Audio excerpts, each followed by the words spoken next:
Thank you, Madam Presiding Officer, Mr. Floor Leader. Resolution number 2022-12-19. Resolution creating the local cultural inventory of Iloilo Province to be submitted to the Philippine Registry of Cultural Property of the National Commission for Culture and the Arts. Whereas the creation of this list is necessary to effectuate the provisions of the Constitution and more specifically that of Republic Act number 10066, otherwise known as an act providing for the protection and conversion of the national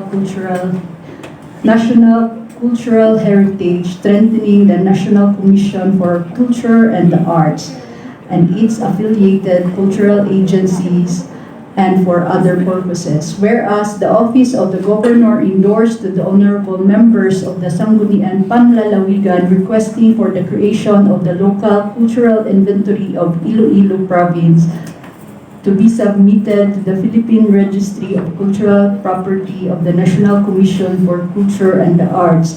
Whereas the Office of the Provincial Culture, Arts, History, and Tourism compiled the local cultural inventory of the Iloilo Province for the purpose of coming up with a list for the declaration of on the national level as National Cultural Treasure.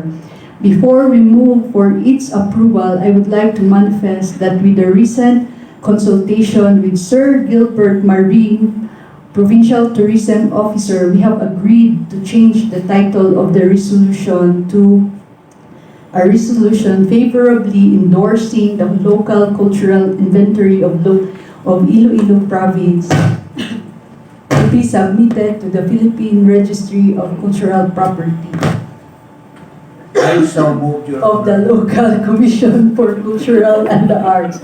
With this representation would like to respectfully request our floor leader to put that amendment into motion and eventually move for its approval.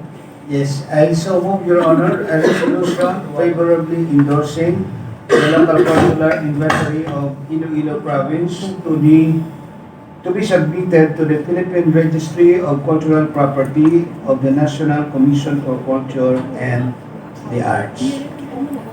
I so move. So moved.